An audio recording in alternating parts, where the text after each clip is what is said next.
Hello, and welcome to Living Beyond Limits. I am Reverend Jennifer Spear, and we are a part of Centers for Spiritual Living.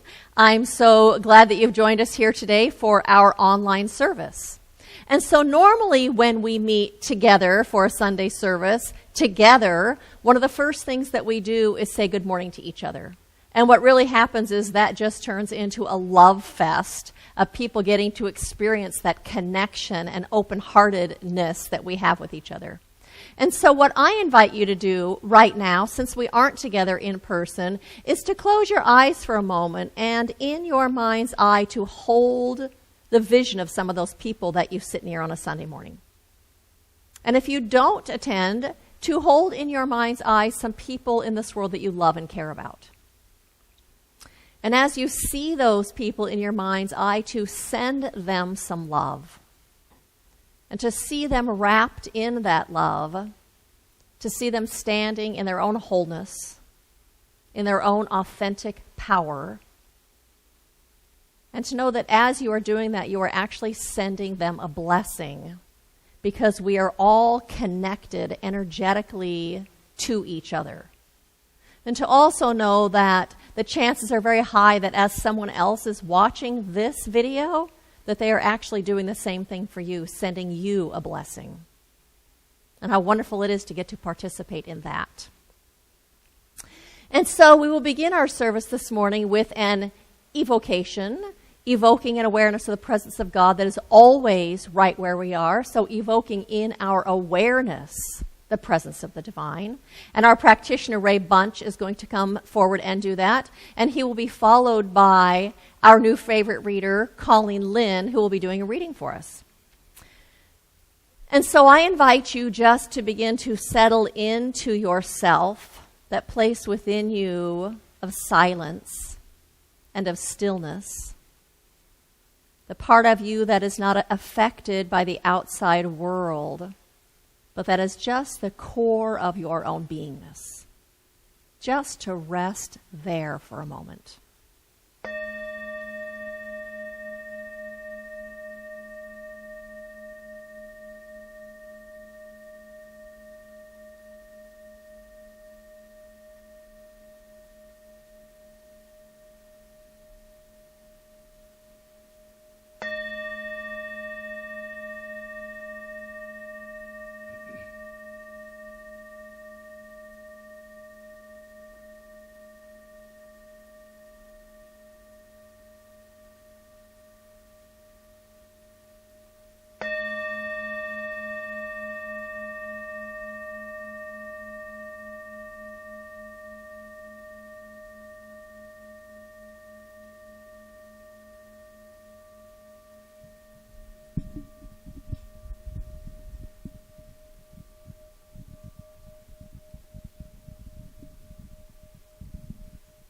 So I invite you to join me in this invocation.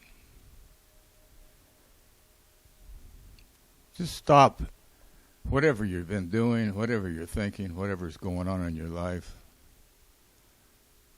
and come to this moment.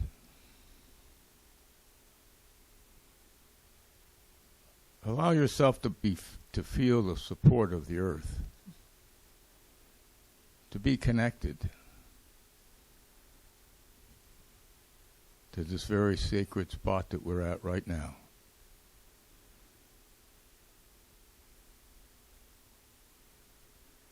Turn within and find that place within your own beingness that is your sacred center. The place where everything else kind of gets blurry, but your sacred understanding becomes sharp and clear. As we turn here, we know that we know. We can surrender and let go of all fear and anxieties and worries. And we recognize that there is just one power, one source, one energy, one life supplying ever-presence, ever connected to us. We know that we are created from this source, that the one intelligence carries images of our body in it that are absolutely perfect in it at the time of our conception. When we were born into this life, those images were placed at the center of our beingness and are now working on every particle of our bodies, renewing, restoring, and rejuvenating them. Allowing us to have the consciousness to expand and create more, to be connected, to be part of the creative force. So as myself, I don't create anything. But once I'm connected, once I know, and once I feel this presence in my life, and I allow it to absorb me, it functions through me. And how I react and how I respond to the physical world and what's going on around me and the newscast and the cars on the freeway and the kids yelling and hollering at me or whatever's happening, I know that my response is my place of power. If I take control of that and I respond correctly as I believe to be, which is inclusive, which is allowing it to be exactly the way it is, to stop judgment and stop having to be different, and just lean into the love that is present always. And my life improves constantly from there. So I bless this service today, and I bless all the people that are watching these videos, and I bless all the people that are participating in creating them. I bless Reverend Jennifer. I bless Colleen, our special reader, who helps me in many, many ways. And I bless Ray Bunch and his whole family, and I bless you and your whole family. And I'm going to brag right here and let you know that I've been married 60 years as of the day before yesterday. And I'm celebrating still a great enlightenment. Praise God. And so it is. Amen.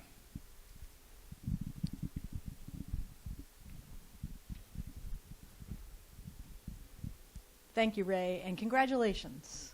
That's quite an accomplishment.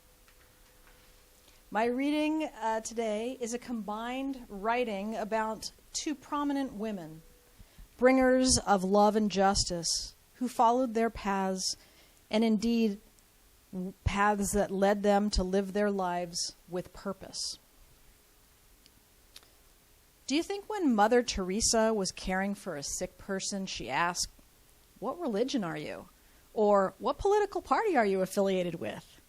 No. Her actions transcended these labels, and she responded only with love. Any other answer would not have led her to express her highest potential and purpose. And such is true of the notorious RBG who just died yesterday. Ruth Bader Ginsburg's mother told her two things constantly. One was to be a lady, and the other was to be independent.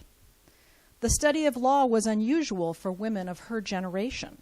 For most girls growing up in the 40s, the most important degree was not your BA, it was your MRS. Ginsburg attended law school for personal, selfish reasons. She thought she could do a lawyer's job better than anyone else. Although she arrived without a civil rights agenda, the treatment she received as a woman in law school honed her feminist instincts. One of only 9 women at Harvard Law School in 1956, Ginsburg and her female classmates were asked by the dean why they were occupying seats that would otherwise be filled by men. Despite her discomfort, self-doubt, and misgivings, Ginsburg proved to be a stellar student, making the law review at Harvard in 1957 and then again at Columbia Law School. This major accomplishment at 2 top schools was unprecedented by any student, male or female. Upon graduating from Columbia in 1959, she was tied for the first in her class. Still, when she was recommended for a clerkship with a Supreme Court Justice, Felix Frankfurter, he wasn't ready to hire a woman. Prompted by her own experiences, Ginsburg began to handle sex discrimination complaints referred to her by the New Jersey affiliate of the American Civil Liberties Union. The ACLU Women's Rights Project was born in 1972 under Ginsburg's leadership in order to remove these barriers and open opportunities. That same year, she became the first woman to be granted tenure at Columbia Law School. And in 1993, she became the second woman to serve on the United States Supreme Court. In the words of Ruth Bader Ginsburg, women's rights are an essential part of the overall human rights agenda, trained on the equal dignity and ability to live in the freedom all people should enjoy. And so it is.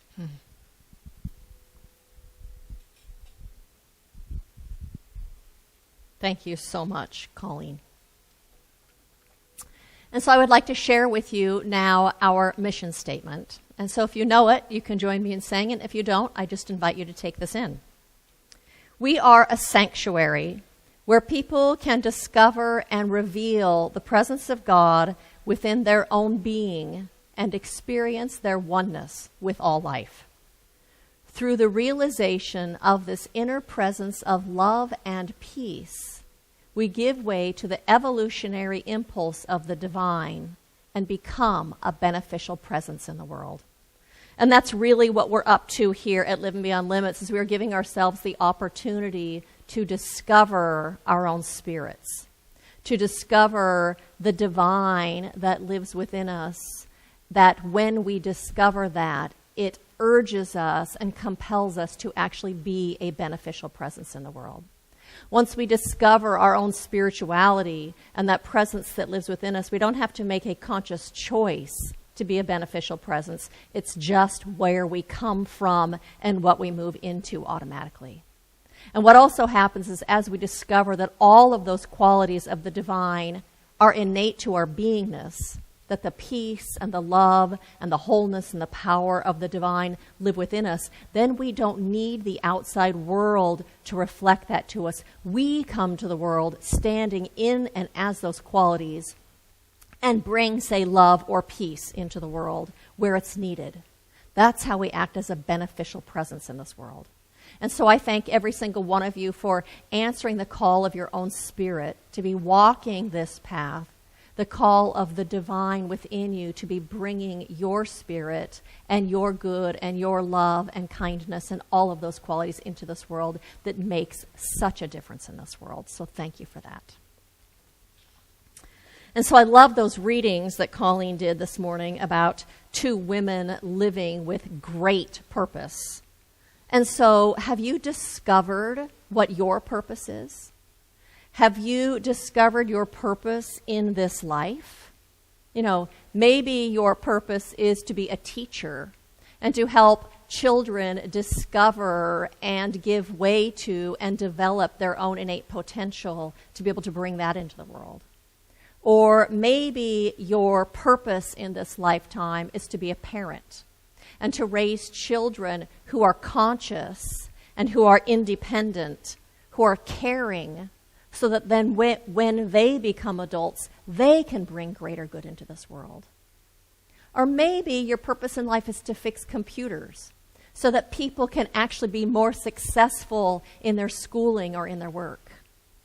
Or maybe your purpose in life is to fix cars so that people can actually travel and be mobile and discover the world.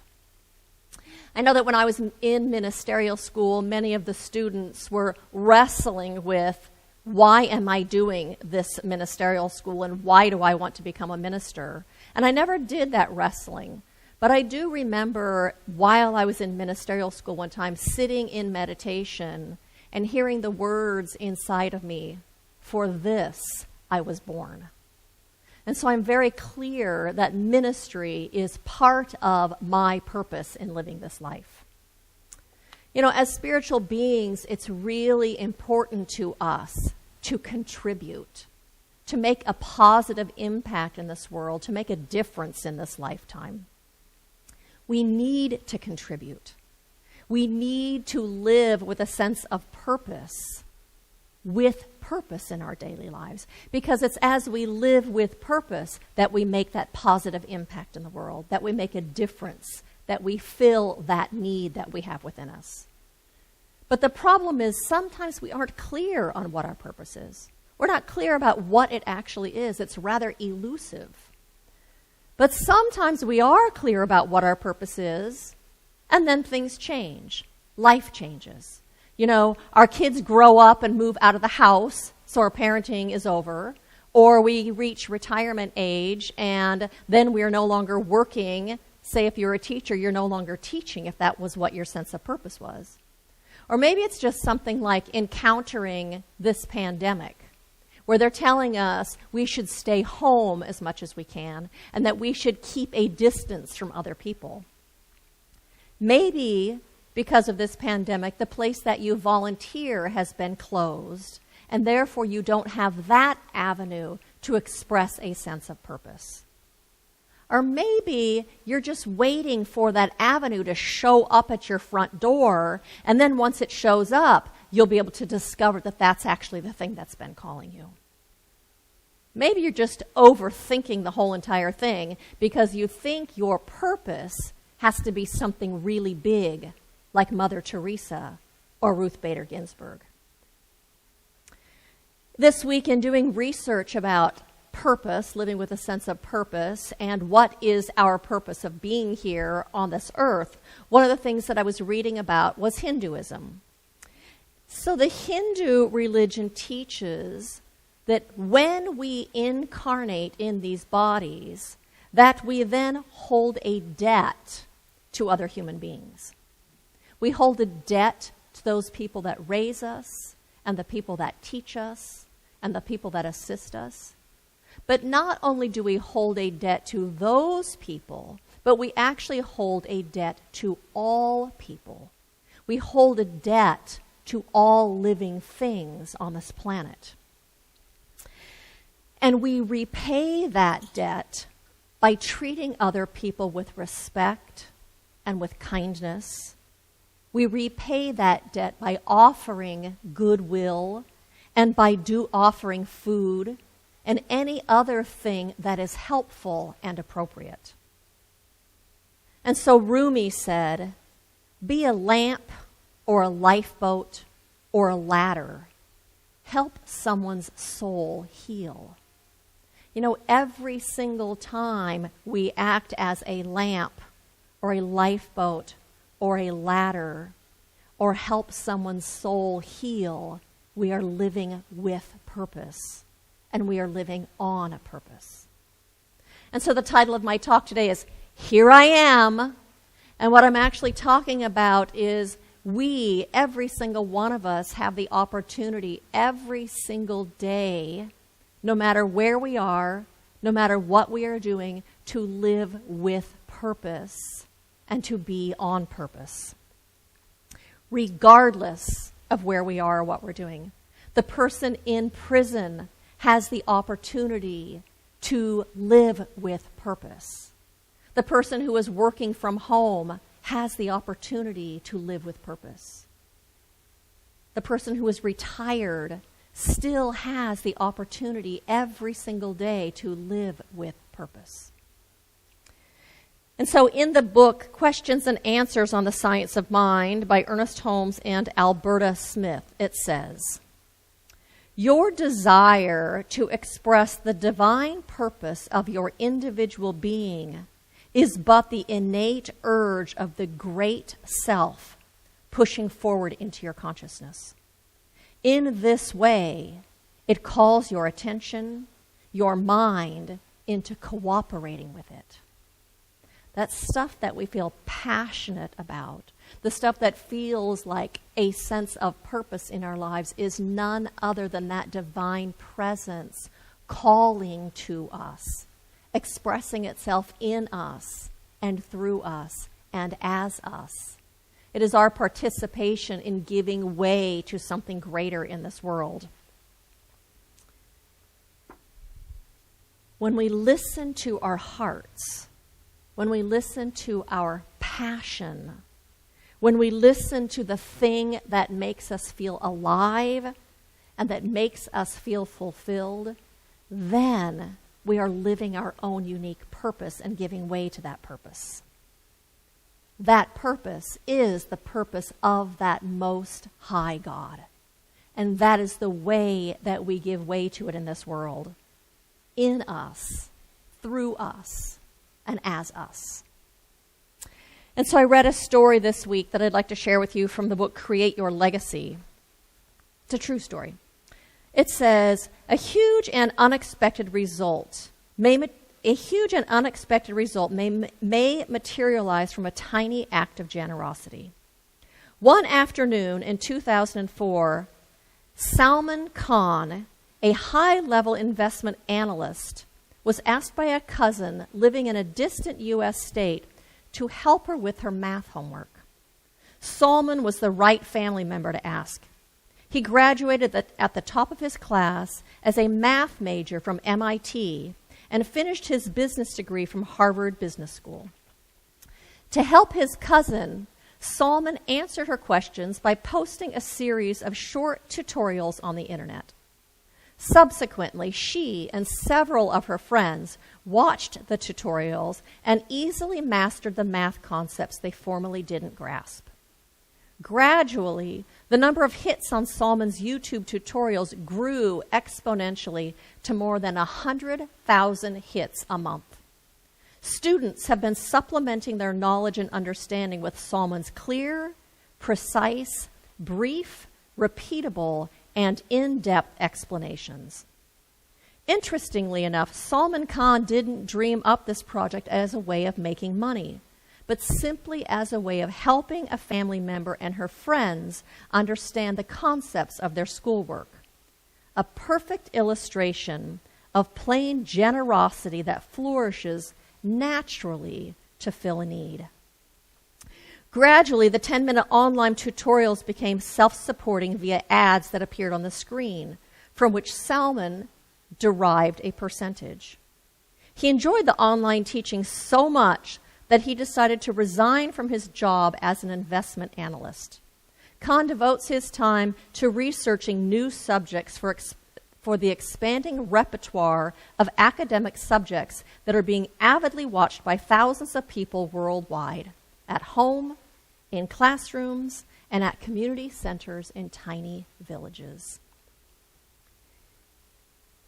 He was following his natural passions, his natural unique talents and gifts in a way that was of service in this world. Deepak Chopra calls that dharma in his book, The 7 Spiritual Laws of Success. He talks about dharma being using our unique gifts and talents in a way that is of service to others and to the world. So, was Salman being a lamp, or a lifeboat, or a ladder, or all three? And maybe you feel like you don't have some extraordinary talent to deliver in the world, to be of purpose like that. Well, I'd like to share another story with you. It says, I stood at the sink washing out my paintbrush. The self-critic in my head was giving me a stern lecture about taking in yet another homeless cat. My aunt had passed away a few months earlier, and we were in the process of clearing out her house. Between that and my other responsibilities, I felt like the weight of the world was on my shoulders. The cat had been living in a friend's garage. She couldn't afford to take him to the vet, so I offered, thinking it would be a checkup, some shots, and then we'd find him a home. But after meeting with the vet, I realized what I'd gotten into. He had numerous issues, and the worst of which, his eye had been injured and was now infected and would need to be surgically removed. Hence, the reason the critical voice in my head was giving me such a hard time. On top of everything else, I was now responsible for a pitiful-looking, malnourished, one-eyed cat wearing a blue plastic collar now named Willie. And Willie wasn't too happy about it all either. He was mad and liked to bite me when I tried to do anything to help him. I'll never be able to find a home for him, I thought. Then I looked down into the dirty old paint utility sink in which I was washing my paintbrush, and there at the bottom of the sink was the outline of a cat that looked like an angel. She was looking back at me. It was just a weird arrangement of paint in the sink, but that didn't diminish its message. It spoke loud and clear. It's been years since Willie showed up here. We never found a home for him because we fell in love with him and his quirky personality, and the angel's still in the sink. Even though years of paint and water have washed over it, it's just sitting there to remind me that we are all angels sent here to look after one another. Edwin Hubble Chapin said, "Every action in our lives touches some chord that will vibrate out into eternity." Every single time we do something that affects another human being in a positive way ripples out into this world and into eternity. And so what if every morning when you got up, if you began every day remembering oneness, that we are one with every single person, with every single animal, with every single thing, with the whole of all of it? What if you remembered that we are one at our essence, that we are one in spirit, each individuations of that infinite presence of love and of good and of intelligence and of life itself?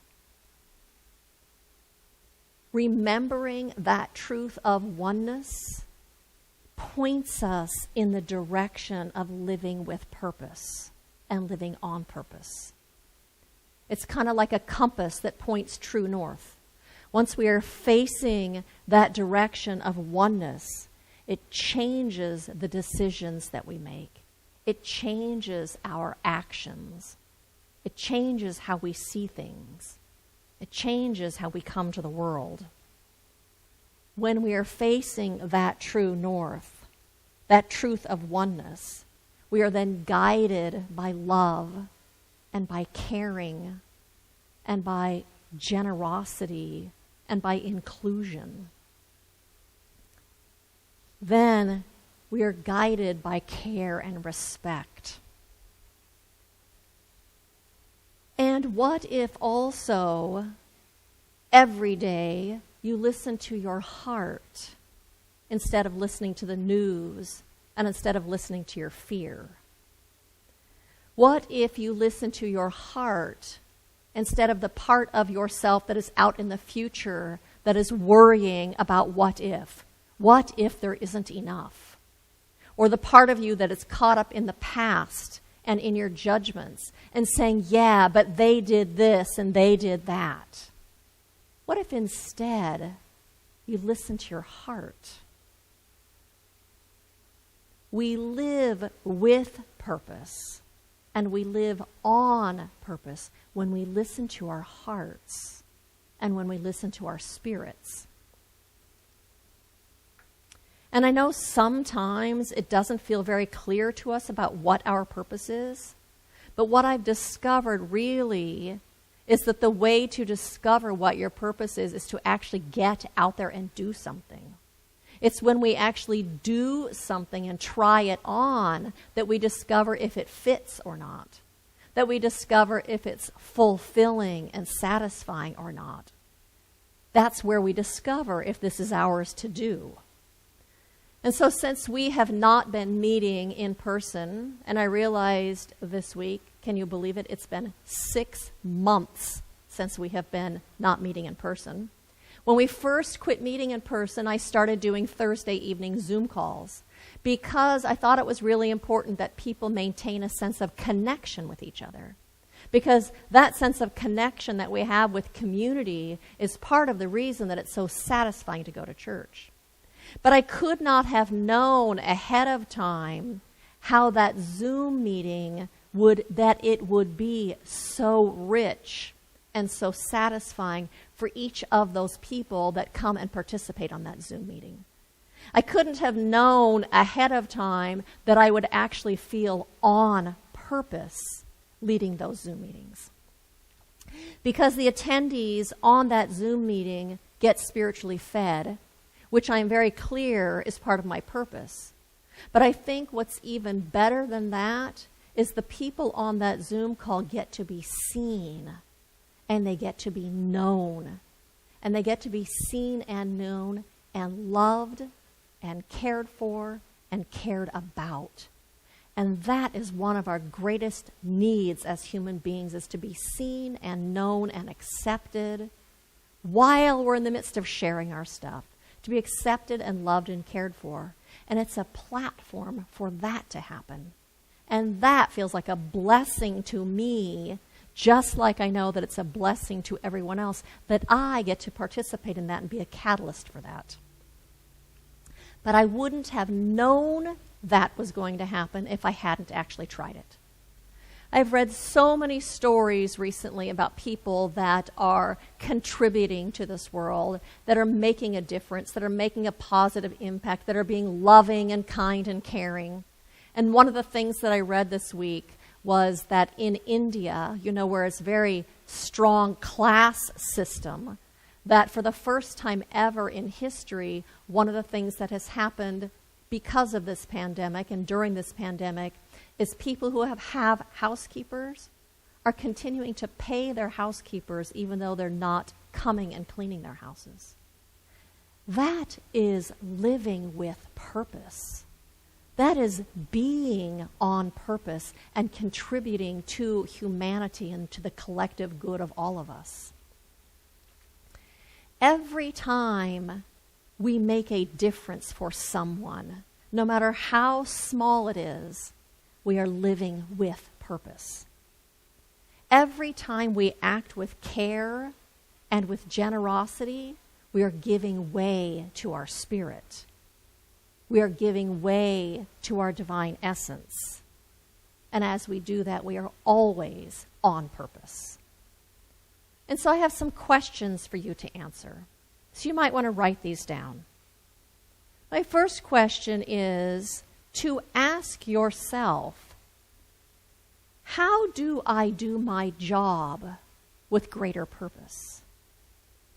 And to get quiet and to listen within. How do I do my job with greater purpose? How do I parent with greater purpose? How do I do my relationship or my relationships with greater purpose? How do I go to the grocery store and go grocery shopping with greater purpose? How do I drive my car with greater purpose? Whatever you do, you can ask yourself, how can I do this with greater purpose? And so our call is to remember the truth of oneness, that we are one with everyone and everything and the whole of things, that there really is only one, and that we are each a part of that one, that we are one with each other, one with the whole, one with the infinite love intelligence of this universe. Our call is to listen to our hearts and to listen to our spirits, to listen to that inner calling, to listen to our hearts and what makes us happy and what we feel passionate about, what makes us feel alive and what makes us feel satisfied. And then take a step. Do something. Try it on. See how it fits. See if it's the thing that makes your heart sing and makes you feel satisfied and fulfilled. Because as we do it, that's when we become clear if this is it or not. So try some things on that feel like they might be on purpose for you. And as a result, you will be saying, here I am. And you will be living with purpose and on purpose, living with soul purpose, the purpose that your soul came here to express. And so blessings to each and every single one of you as you give way to that soul call, as you give way to that divine presence in this world that makes a difference everywhere you go and with everyone you come in contact with. Blessings to each and every single one of you. And so I invite you to join me in an affirmative prayer. And so I take my attention right now and turn it to that infinite one, that infinite presence of love and good that expresses itself as everything in this entire universe, that which was before time began, and that which is in and through and around and as everything unto the ends of time. That is the presence that we live in. Everywhere we go, in everything we do, we walk in that presence. And that presence lives within us and expresses within us as a sense of purpose, as a call of what is ours to do. It expresses within us as love and inclusion and oneness, as care and compassion and kindness and reaching out. For every time we reach out, we are giving way to that divine presence, the presence of oneness. And so today we live our lives in that awareness of oneness. Oneness with God, that divine presence, the love of the universe and life itself. One with each and every person, that we are each a part of this whole. And so today we walk this path, and we are led and we are guided by our own intuition, by our own hearts and our own souls, to be a beneficial presence in this world and to bring good into this world. And so I recognize that not only is that true for us, but right now there is an awakening happening on this planet. An awakening of heart call and soul call to be a beneficial presence, to bring good into this world, to bring forward the truth of oneness and inclusion and love and kindness. There's a reaching out of hands and of hearts and of minds. And in such, we are creating heaven on earth. And so I see this happening. And I hold this highest vision for humanity. And so it is with a grateful heart, a heart overflowing with love, that I release this prayer into the creative law of the universe, knowing that it is unfolding everywhere where there is the slightest opening for it. What a blessing it is to be a part of this. And so I release this prayer, and I say, and so it is.